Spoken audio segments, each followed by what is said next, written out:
नमस्कार, ग्रेट भेटमध्ये तुमचं मनपूर्वक स्वागत। आज आपल्या सोबत आहेत अधिक कदम।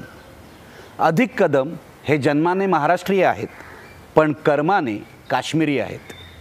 बॉर्डरलेस वर्ल्ड फाउंडेशन ही त्यांची संस्था काश्मीरच्या खोऱ्यामध्ये तिथल्या अनाथ मुलांसाठी काम करते। काश्मीरचं हे खोरं दहशतवाद्यांच्या छायेखाली आहे। सतत बंदुकांचे आवाज येत असतात, सतत भीतीचं वातावरण असतं। त्या वातावरणामध्ये अधिक कदम आणि त्यांचे सहकारी लोकांना आधार देण्याचं, मुलांना आसरा देण्याचं आणि प्रेमाचा संदेश देण्याचं काम करतात। आज मी प्रयत्न करणार आहे त्यांची कहाणी जाणून घेण्याचं। अधिक कदम, तुमचं स्वागत आणि तुम्ही काश्मीरमध्ये हे एवढं मोठं काम करताय। मला तुम्हाला पहिल्यांदा विचारायचं आहे, तुमची ही संस्था जी आहे बॉर्डरलेस वर्ल्ड फाउंडेशन ही नेमकं करते काय? बॉर्डरलेस वर्ल्ड फाउंडेशन ही आता या क्षणी मुलींसाठी काम करते।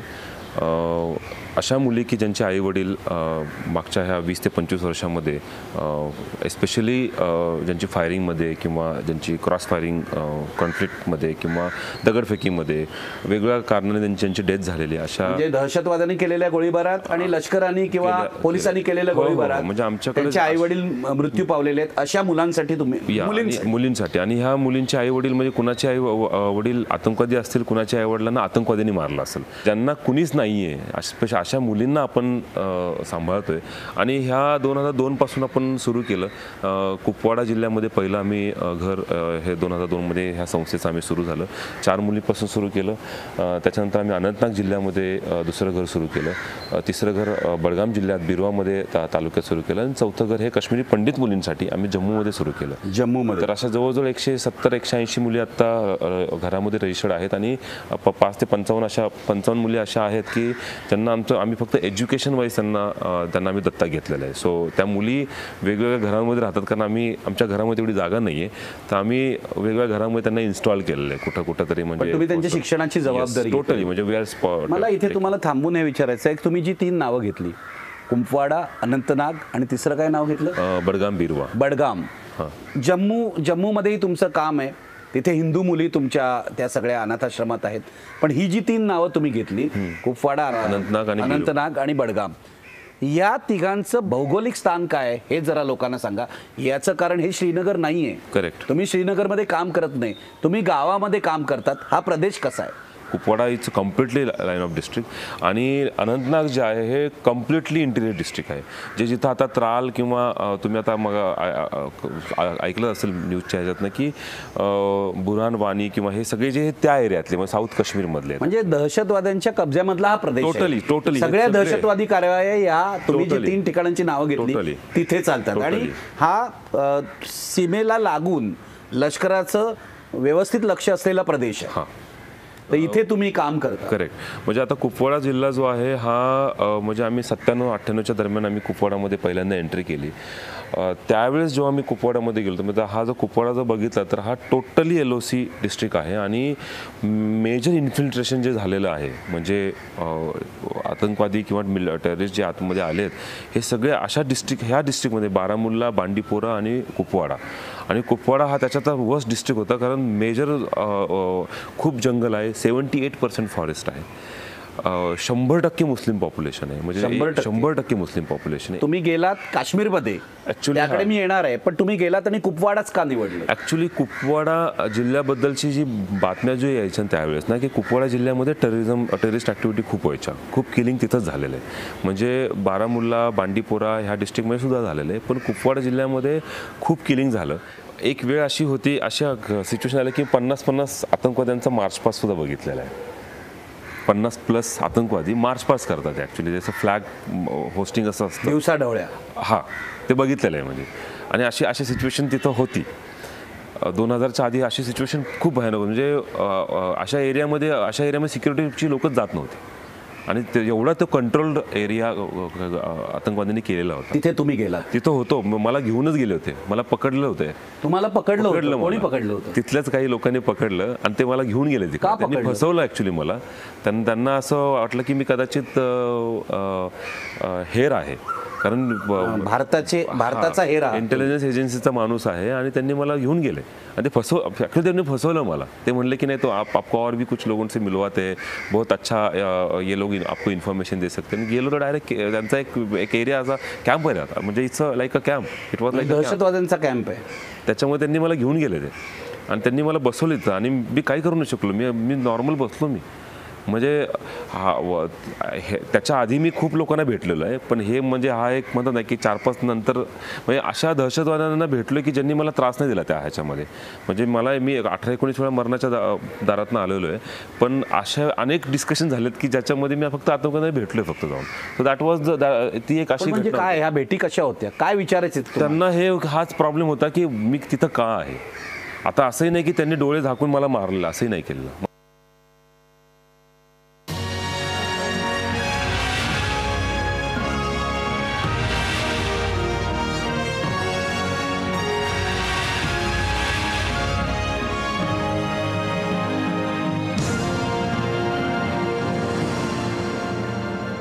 मला हे विचारायचं आहे, या सगळ्या वातावरणामध्ये फक्त मुलींसाठी काम करावं हे कधी जाणवलं?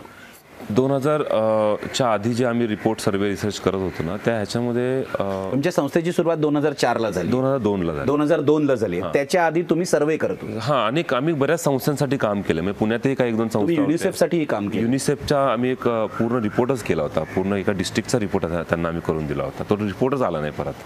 तो रिपोर्ट कुठे गेला आम्हाला माहिती नाही. म्हणजे तो रिपोर्ट एवढा स्ट्रॉंग. कशाबद्दल हा रिपोर्ट? एस्पेशली की children affected by armed conflict in Jammu Kashmir. म्हणजे ह्या सगळ्या वातावरणामध्ये मुलांवर काय परिणाम झालेला आहे ह्या कॉन्फ्लिक्टचा किंवा ह्या आर्म स्ट्रगलचा. तर तो एक पूर्ण अभ्यास आम्ही केला होता आणि त्याच्यामध्ये दोन्ही एक विषय होते. एक राजकीय दृष्टिकोनातनं, ॲट द सेम टाइम सायकॉलॉजिकच्या दृष्टिकोनातनं, एज्युकेशनल दृष्टिकोनातनं आणि कल्चरल, असा सगळा तो अभ्यास करत होता. भारती मायाबरोबर होती. ते she was from child psychology and school psychology background. मी आहे ना पॉलिटिकल सायन्सच्या बॅकग्राऊंडचा होता. त्यामुळे आम्ही सगळा हा विषय एकत्र घेऊन आम्ही तो पूर्ण. काय आढळलं त्या सर्वेमध्ये? त्या सर्वेमध्ये आमच्या लक्षात आलं ना की महिला ज्या आहेत ना त्या टोटली वीक आहे. म्हणजे टोटली वीक आहे. तो सेक्टरच नाही आहे तिथे ॲक्च्युली. म्हणतात ना की म्हणजे महिलांकडे लक्ष द्यायला कोणीही नाही. म्हणजे ते फक्त म्हणतात ना की it's a completely male dominating society. पुरुष प्रधान समाज आहे आणि आणि अशा समाजामध्ये जेव्हा गण असते ना त्या टायमाला तर स्त्रीला तर काहीच से नसतं. शी इज टोटली नम. म्हणजे पायाखाली ठेवलेलं आहे. पायाखाली सुद्धा नाही, चपलेखाली म्हणा पायाच्या, अशी परिस्थिती तिथं आहे. म्हणजे आम्ही बघितलेलं आहे की 14 वर्षाची 15 वर्षाची 16 वर्षाच्या मुली, त्यांना माहिती नाही ॲक्च्युली. त्यांना कधी मातृत्वाला त्यांना कळतच नाही की आपण झालो. म्हणजे एखादा मुलाशी लग्न केलेलं आहे, त्या काही लग्न तर भीतीत झालेले आहेत की बंदूक आहे त्याच्या समोरच्या हातामध्ये, त्यांनी त्या जबरदस्तीने लग्न केलेलं आहे, ते लग्न झालेलं आहे. ते लग्न झालं त्याच्यात 2 महिने 3 महिने जसं सांगितलं की आतंकवादी 3 महिने 6 महिने 1 वर्षापेक्षा असं राहू शकत नाही. त्याची डेथ झाल्यानंतर ती जी जसे लग्न केले तिला समजत नाही की आता पुढं करायचं काय. तिच्या पोटामध्ये बाळ असेल किंवा कदाचित तिच्या मांडीवर बी, आम्ही असंही बघितलं की मांडीवर बी बाळ आहे, पोटातही बाळ आहे आणि वय 16च्या पुढे नाही आहे. तर मग अशा ह्याच्यामध्ये तिला कळत नाही तिचा नवरा मेला ऑलरेडी, तिला काहीच आधार नाही, तिला आधारच नाहीये. मग जर ती मी असं ऐकलं की तुम्ही ज्या गावांचा सर्वे केलात त्या सगळ्या गावांमध्ये मिळून अशी 22-23 हजार अशा मुली होत्या, अनाथ मुली होत्या, मुलं मिळून होत्या, ज्यांना काही आधार नव्हता त्यांना. आणि आज जर मी तुमच्या लक्षात घ्या, आज काश्मीरमध्ये जर हे दगडफेक जे चाललंय सगळं, हीच मुलं आहेत ना, ह्याच वातावरणात जन्म झालेली आहेत. म्हणजे हे अनेक म्हणजे हे आपल्या सरकार म्हणा किंवा सामाजिक संस्था म्हणा ह्यांना हे 20 वर्षाचा स्पॅन दिला होता 97 पासून ते आज 2016. आणि या सगळ्या युनिसेफ सारख्या संस्था तुमच्यासारखे कार्यकर्ते सांगत होते की करायला पाहिजे. या मुलांना एकीकडे सरकारचा आधार नाहीये, या मुलांना एकीकडे समाजाचा आधार नाहीये. अशा वेळेला तुमचं असं म्हणणं खूप महत्वाचं आहे करायला पाहिजे. आज त्यांनी दगड हातात घेतला तर तुम्हाला आश्चर्य वाटत नाही वाटत आश्चर्य, कारण बेसिकली ही मुलं त्याच छायेत जन्म घेतली. आता आमच्या घरातली मुली आहेत 170-180 मुली आहेत. जेव्हा आमची मुलगी शाळेत जाते तेव्हा ती ॲटलिस्ट दिवसभरामध्ये 25 ते 50 वेळा AK-47 तिच्या डोळ्यासमोर जाते, नकळतपणे जाते. म्हणजे 10 सोल्जर्स असतील, पोलीसचे असतील, CRPFचे असतील किंवा अजून कुठले असतील, ते जस्ट पेट्रोलिंगसाठी निघतात, तर एकदम 10, 15, 20 लोक निघतात. पण ते सडनली ते फटाफट असं तिच्या नजरेसमोर जाते. तिच्या ते नकळतपणे होत आहे सगळं. तिच्या ते कुठंतरी म्हणजे कॉन्शियस माइंडवर दिसत नाही, पण अनकॉन्शियस माइंडवर ते ऑलरेडी तिथं आहे.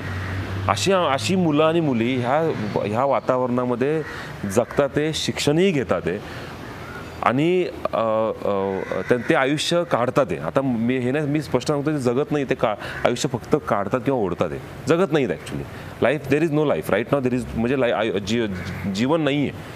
म्हणजे कंटिन्यूस तुम्ही भीतीमध्ये आहात, कंटिन्यूस तुम्हाला असं वाटतं की मी जाईल का नाही बाहेर, परत येईल का नाही बाहेर. अशी सिच्युएशन म्हणजे सेम सिच्युएशन 2000च्या आधी होती.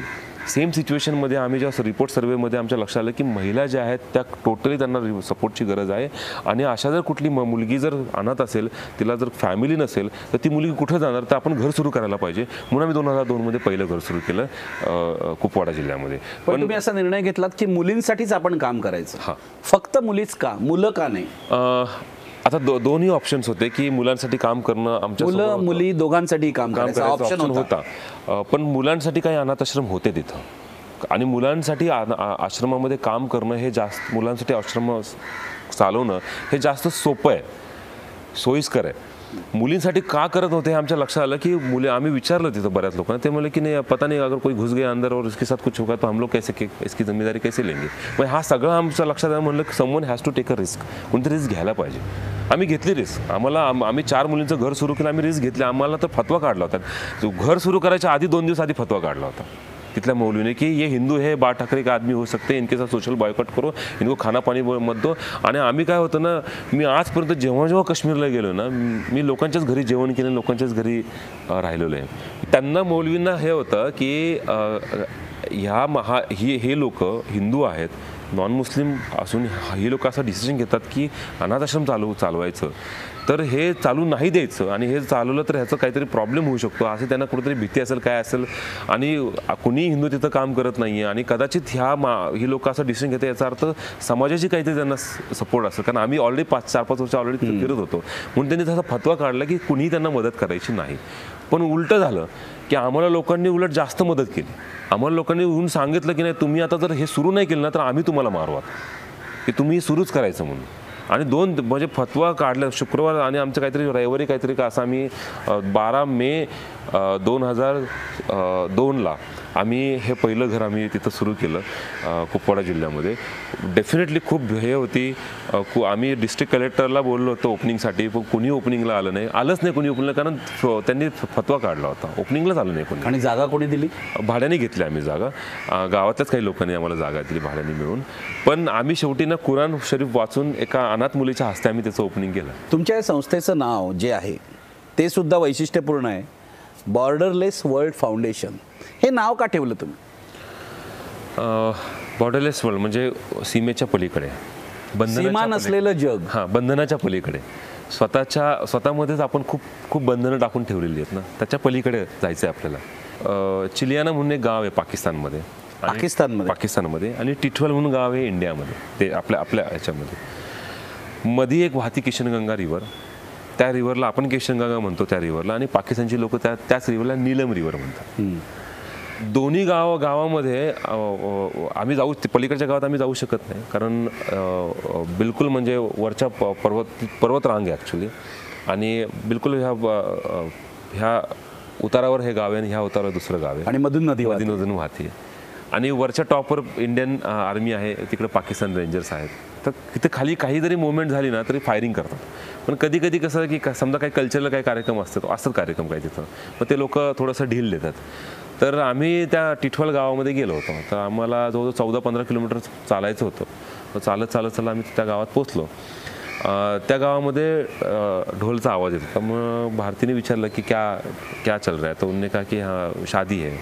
तो दीदी ने पूछा, भारती ने विचारलं की किसकी शादी है, उन्होंने बोला कि दुल्हन है हमारी. तो दीदी बोला की अच्छा ठीक आहे, तो मैं मिळूंगी ना, मतलब तिथं मुलगी ती जाऊ शकते आता, म्हणून ती गेली. तर पुढे जात होती त्यांच्यावर, तर नाही दुल्हन वो पार आहे. तर म्हणलं पार म्हणजे, उन्होंने कहा तिकडे पलीकडच्या गावात है। उधर है वो। तो उन्होंने कहा फिर वो वहाँ से गए, उन्होंने कहा नहीं नहीं उधर नहीं जा सकते। उन्होंने कहा क्यों, नहीं इधर ये है ना, ये LOC है ना, ये बॉर्डर है, इधर से आगे नहीं जा सकते हम लोग। तो उन्होंने कहा फिर आप कैसे, उन्होंने कहा हम भी नहीं जाएंगे। फिर उन्होंने कहा शादी कहाँ पर है, तो उधर ही शादी है, हम इधर से सेलिब्रेट करेंगे ना। अच्छा, दुसऱ्या पलीकडच्या गावात शादी आहे, या गावात आम्ही ती साजरी करणार आहोत।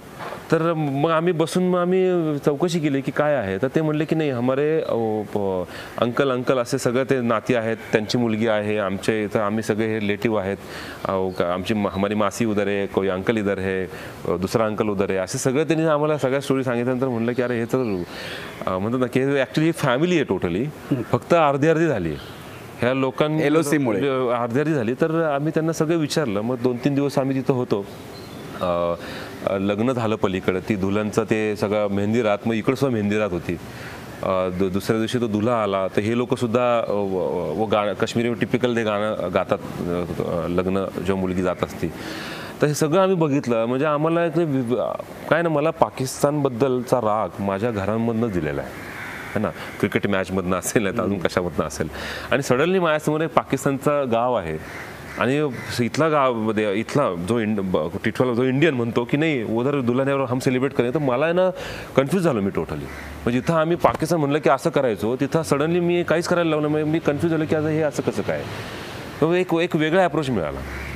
सेम ते झालं लग्न, 5-7 दिवसानंतर 7व्या दिवशी का 6व्या-7व्या दिवशी पलीकडच्याच गावामधले एक गृहस्थ वारले, एक 87-88 वर्षाचे गृहस्थ होते, आणि त्यांचा जनाजा जसा चालला होता, घेऊन चालले होते, तसंच ह्या गावातील सुद्धा लोक चालले होते। आणि जिथं त्यांना दफन केलं तसा एक छोटासा चौथरा यांनी सुद्धा इथं बांधला त्याच्या नावाचा, आणि सगळेजण प्रे करत होते। हे सगळं घटना एक आठवड्यामध्ये बघायला मिळाली। आणि तेव्हा ते एक हे आलं की अरे ह्या लोकांना तर बॉर्डर हा प्रकारच नाही ॲक्च्युली। हा उलट मला त्या लोकांकडे संदेश, म्हणजे मी तुम्हाला सांगतो काश्मीरमध्ये मी त्या लोकांना द्यायला का नाही गेलो, त्या लोकांनी मला देत गेलेत ॲक्च्युली। ही शिकवण किती मोठी आहे नाही, माझ्या मनामधली जी द्वेष आडी असेल, तेढ असेल, हा तेढ तो माणूस मला तिथला माणूस माझ्या काढतो। हे तर बॉर्डरलेस वर्ल्ड ह्या संस्थेचं नाव जे आहे ना, हे त्या घटनेवरून आलेलं आहे। तर म्हणून आम्ही तसंच नाव ठेवलं आणि आम्ही तसंच काम करत राहिलो। घाबरवण्याचा खूप प्रयत्न केला, पळवून लावण्याचा प्रयत्न केला, पण नाही, भैया नहीं जाएगा, भैया हमारे लिए यहाँ रुकेगा, उसको इतना डर, भैया यहाँ से भाग के नहीं जाएगा, भैया रुकेगा, कोई भी आए, कितना भी कुछ करे, कितना भी धमकाए, नहीं भैया जाएगा। तो त्यांना आहे ना की त्यांना हे की कोणतरी माणूस त्यांच्या आयुष्यामध्ये पाहिजे।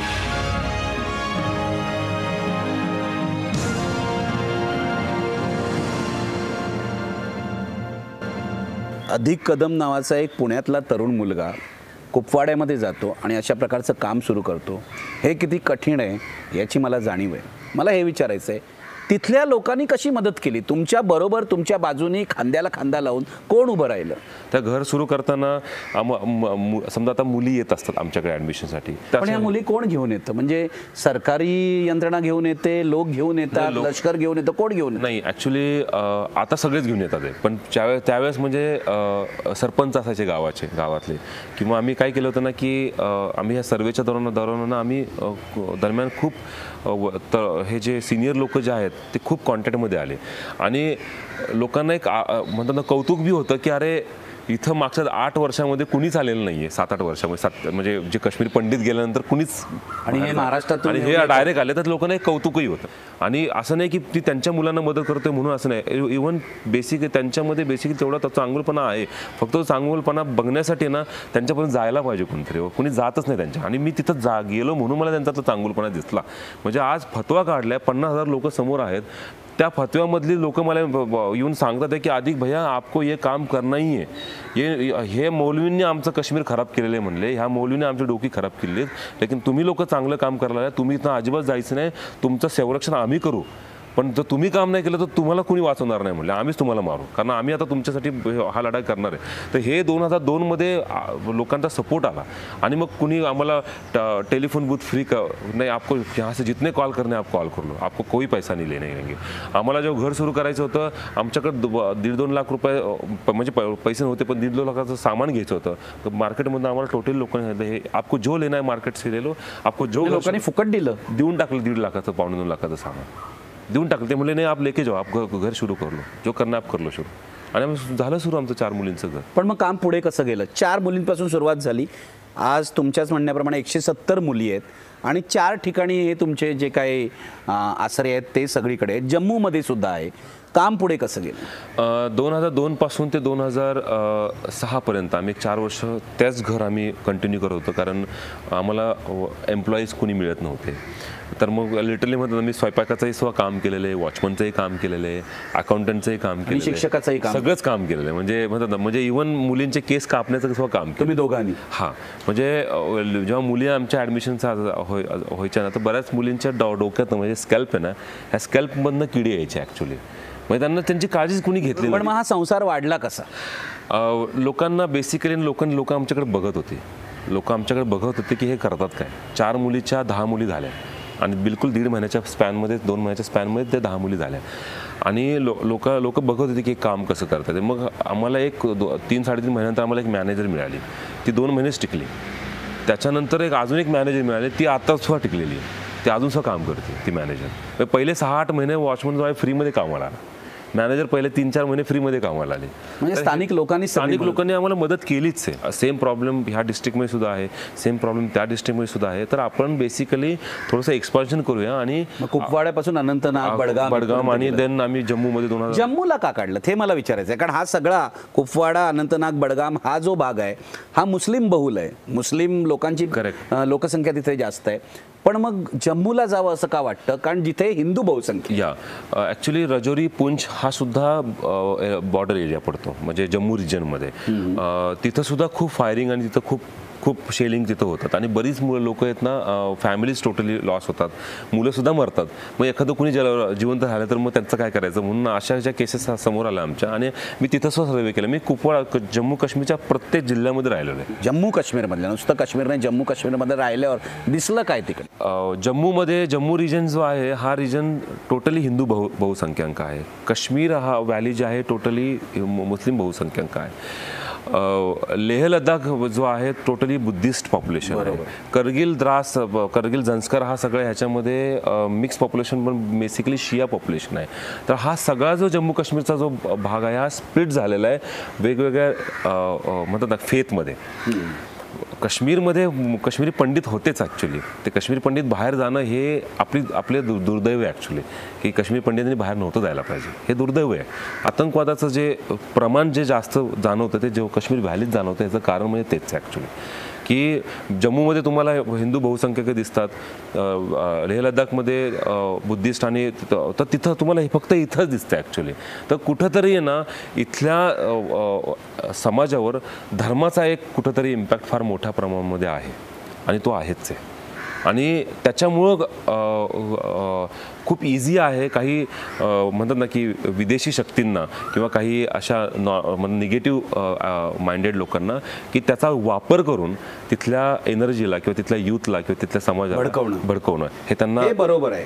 माझं म्हणणं आहे, आपण काश्मीरची, जम्मू आणि काश्मीरमधली तिथल्या धार्मिक तेढ जी आहे तिची अनेक वेळा चर्चा करतो. मला हे विचारायचं आहे, राजकारणाची चर्चा होते.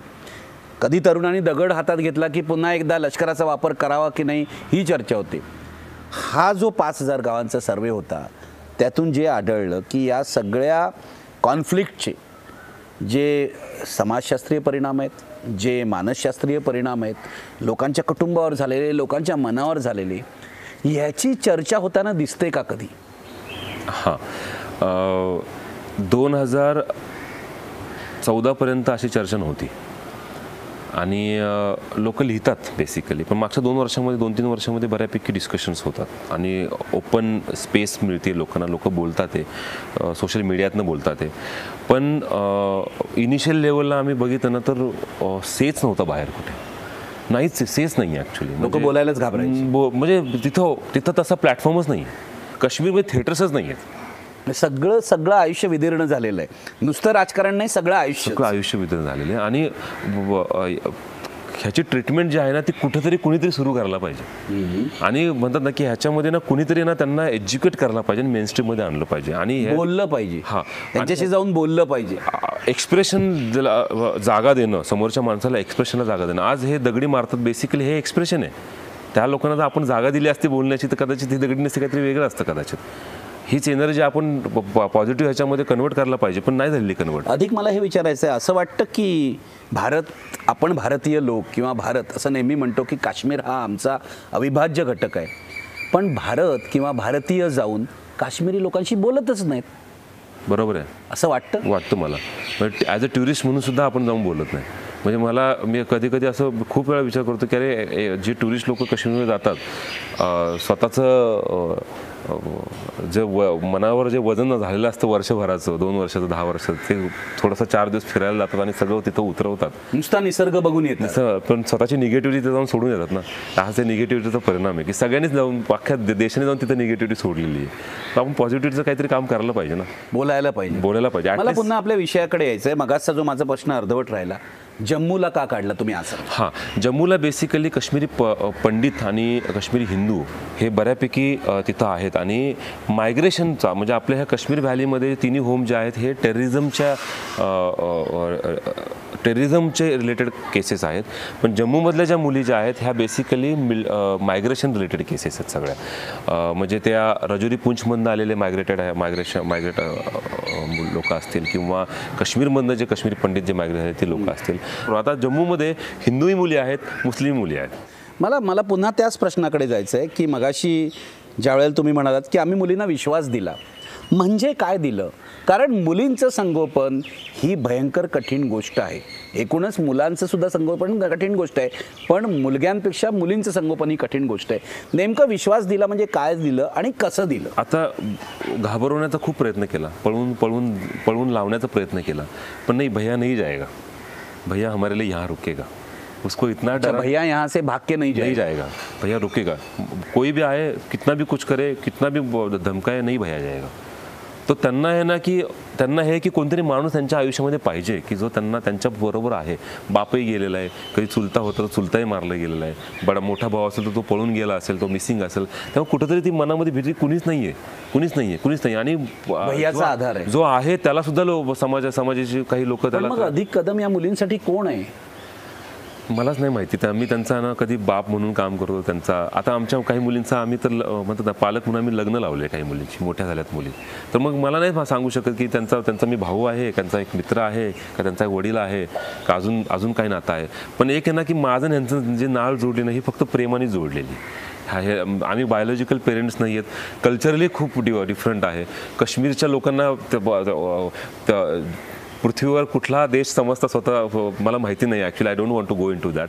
पण ज्या लोकांबरोबर जे आहे ह्या लोकांना जर जिंकायचं असेल ना तर प्रेमानेच जिंकावं लागेल. आणि मुलींना जिंकलेले आम्ही, जेवढ्या काही मुली आहेत की ज्या आज कोल्हापूरमध्ये शिकते, पुण्यात शिकतात मुली, नाशिकमध्ये शिकतात, तिकडून येऊन इथे शिकतात ते मुली, त्या शिक्षण महाराष्ट्रात मराठी लोकांमध्येच घेतात आहे ना. तर कुठंतरी ती लोक आपल्याबरोबर जोडली गेले आणि हे असंच जोडावं लागणार आहे.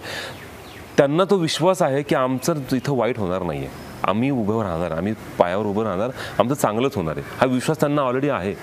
त्यांनी बघितलेलं आहे, म्हणजे त्यांच्यासाठी स्वयंपाक करताना बघितलेलं आहे, त्यांच्यासाठी कपडे धुताना मी त्या मुलींचे कपडे धुतो. म्हणजे आईबाप जे करतात ते सगळं तुम्ही लोकांनी त्या मुलींसाठी केलं. It's a complete family.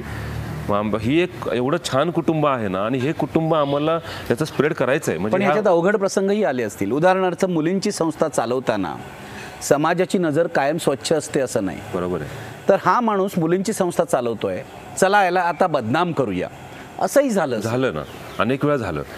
Especially ह्या 4-5 वर्षापूर्वीच फार मोठा आघात ॲक्च्युली आमच्यावर केला गेला. जम्मू काश्मीर राज्यामध्ये असा एक हे गिलानी जे आहेत, हुरियत कॉन्फरन्स आणि ह्या सगळे, ह्यांनी फतवा काढला.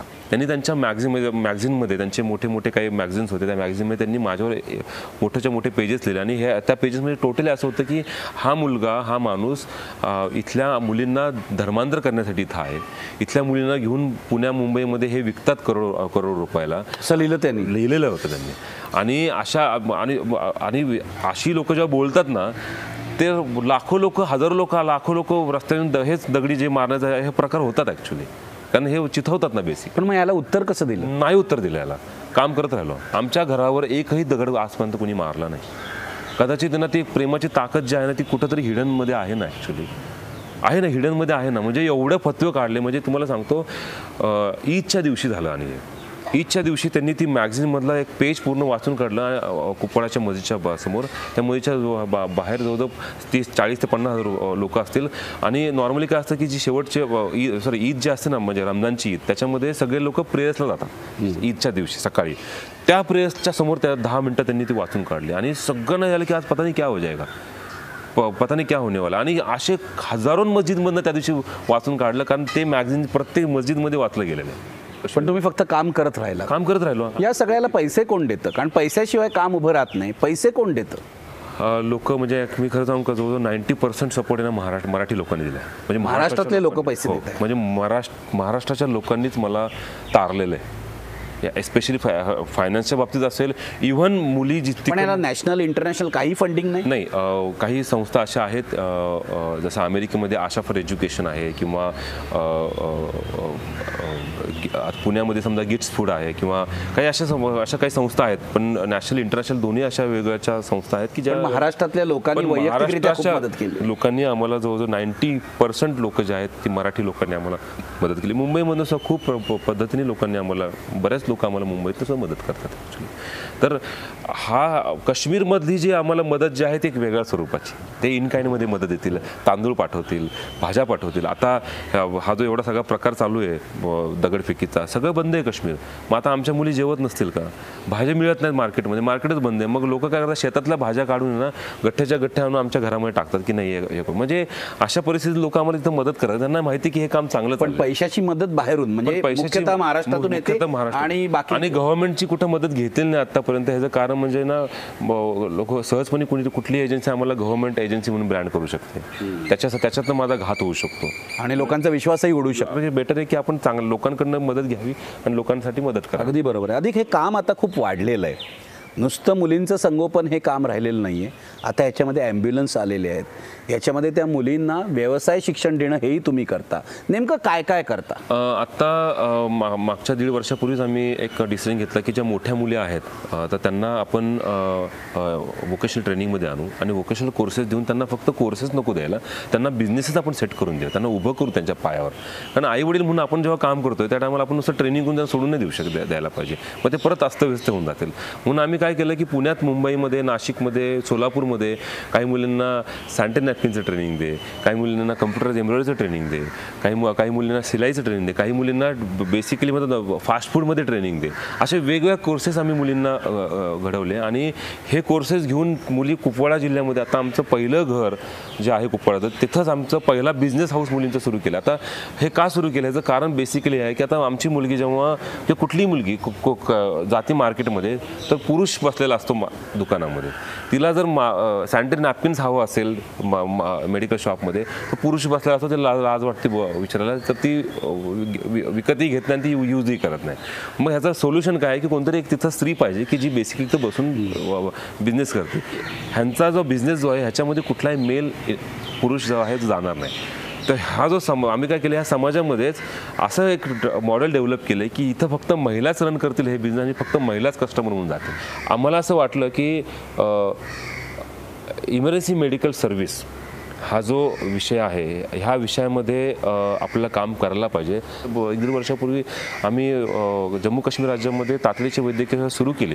म्हणजे ही 5 किंवा 6 ॲम्ब्युलन्स आहेत. त्या 6 ॲम्ब्युलन्समध्ये 4 ॲम्ब्युलन्स ज्या आहेत त्या काश्मीर व्हॅलीत आता काम करतात, 2 ॲम्ब्युलन्स जम्मू साईडला काम करत होते. तर ह्या ॲम्ब्युलन्सचं उद्घाटन जे आहे ते चीफ मिनिस्टरनी केलं. म्हणजे जम्मू काश्मीरचे त्यावेळेचे जे चीफ मिनिस्टर होते मुफ्ती मोहम्मद सईद, आणि मुफ्ती मोहम्मद सईद मागचे ह्याच वर्षी गेले, तर वारले. तर त्यांना दिल्लीला शिफ्ट केलं. त्यांना लंग्सचे प्रॉब्लेम झाला. त्यांच्या घरापासून ते एअरपोर्टपर्यंत ह्याच गाडीने त्यांना घेऊन गेले. याचं कारण म्हणजे त्यांच्याकडे गाडीच नाहीये. ही सरकारी ॲम्ब्युलन्स नावाचा प्रकार नाही अख्ख्या जगात. सरकारी ॲम्ब्युलन्स जे आहे ना त्याच्यामध्ये काहीच नाहीये. त्याच्यामध्ये तुम्ही जगूच शकत नाही. आणि आपण ज्या गाड्या दिल्या त्या एवढ्या फुल्ली इक्विप्ड व्हेकल्स आहेत की ह्याचं यू कॅन ऑपरेशन करू शकता तुम्ही. आम्ही आत्ता आमच्या गाड्यामध्ये प्रेग्नंट लेडीज, ते प्रेग्नन्सी आम्ही ते करतो, डिलिव्हरीचे आम्ही केसेस घेतोय. म्हणजे तुम्ही ॲम्ब्युलन्समध्येच डिलिव्हरी करतोय आम्ही, कारण कारण हॉस्पिटलपर्यंत पोहोचणारच नाही ते आम्हाला माहिती आहे. आम्ही कॉल घेतो, कॉल येतात आम्हाला. आता मोबाईल बऱ्यापैकी नेटवर्क आहे, कॉल आम्ही जातो आणि ते डिलिव्हरी करतोय आम्ही, करतात. आणि आम्ही हे काय केलं आहे, हे तिथल्या हेल्थ डिपार्टमेंटला गाड्या दिलेल्या आहेत, त्यामुळे आम्हाला रनिंग एक्सपेन्सेस नाही. आम्ही तिथले डॉक्टर्स सरकारचे सगळं आम्ही तो यंत्रणा हे करतो की जेणेकरून सरकारला ती सवय लागेल अशा गाड्या वापरण्याची, आणि सरकार पुढे दखल घेईल की अजून अशा गाड्या आणून लोकांसाठी सेवा उपलब्ध करण्याची. मुलं मुली तर अनाथ झालेले आहेत जे तुमच्या सगळ्या आश्रयामध्ये आहेत, पण काश्मीरला भारतानेच अनाथ मला असं वाटतं भारताने अनाथ नाही केलं, सगळ्यांनीच मिळून अनाथ केलेलं आहे. सगळ्या जगाने अनाथ केलं. सगळ्यांनीच अनाथ केलेलं आहे, सगळ्यांनी अनाथ केलं. आणि भारत जो आहे हा बेसिकली त्याच्यात विक्टम बनलेला आहे कंट्री, कारण आपण त्याच्या आपल्याकडे तो पार्ट.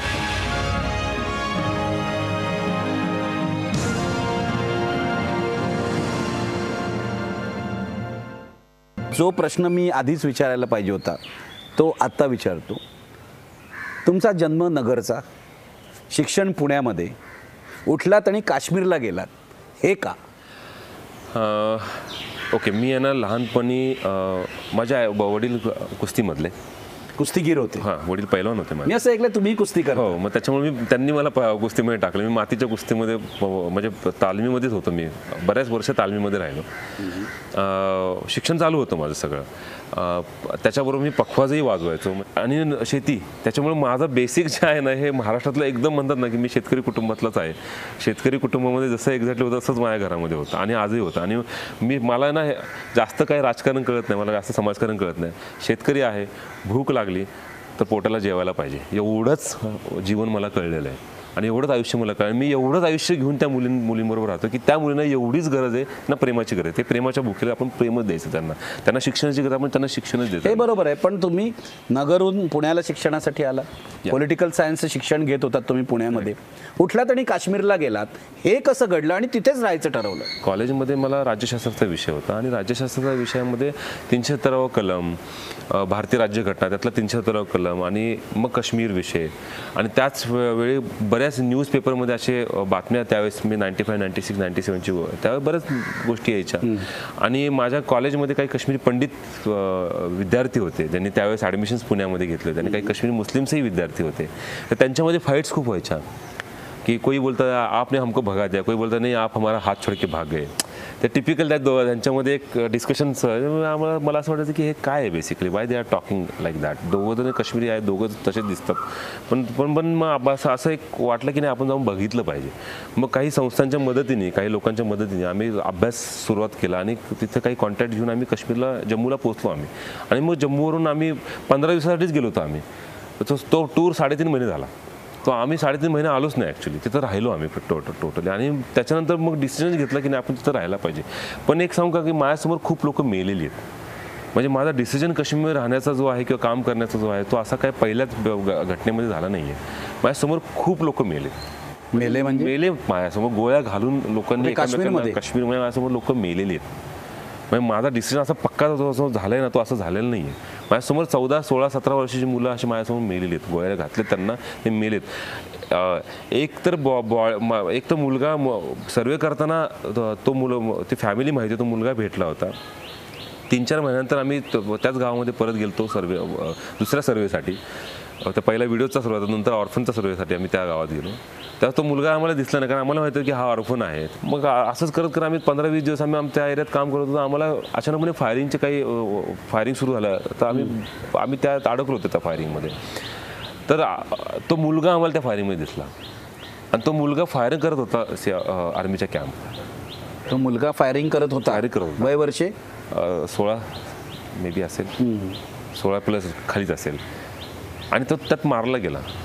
आता तो मुलगा आम्हाला माहिती होता की हा कुठल्या गावचा आहे, म्हणून आम्ही त्याची बॉडी उचलून आम्ही घेऊन आलो त्याची बॉडी. तर माझा जो मन जे आहे ना ते असं ठाम होत गेलं की नाही तू इथं राहा, तू इथं काम कर.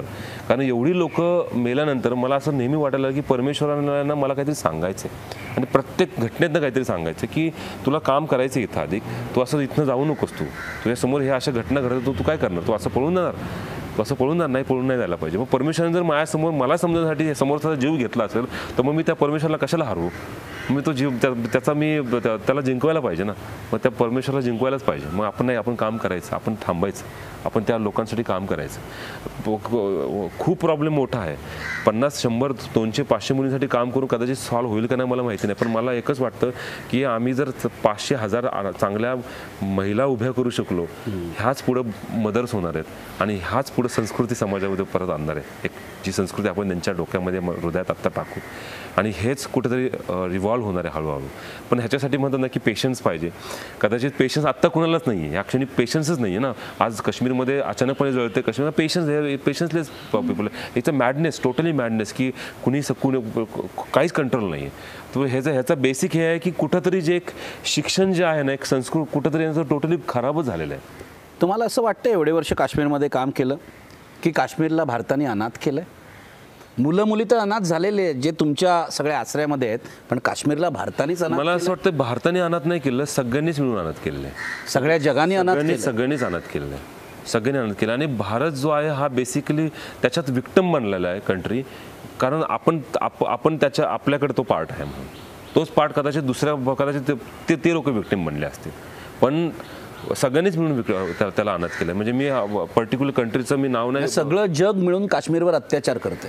हां, सगळ्यांनीच अत्याचार केला ॲक्च्युली, एव्हरीवन. पण काय होणार पुढे या काश्मीरचं? ही मुलं 12-12, 13-13 वर्षाची मुलं हातात दगड घेऊन बाहेर येत आहेत, आतंकवादी काही जण त्याच्यातले बनत आहेत, नोकऱ्या नाहीत, काय होणार या सगळ्याचं? एक हे सांगू का की अनाथ जे केलं ह्याचं कारण म्हणजे मी परत तो विषय थोडासा हे करतो की मी सरकार आहे फॉर एक्झाम्पल, तर माझं लक्ष पाहिजे ना की मी छोटं सरकार जे आहे ते काय करते. बरोबर. म्हणजे मी फक्त पैसे दिले म्हणजे आता तू तुझं बघ असं नाही होऊ शकत.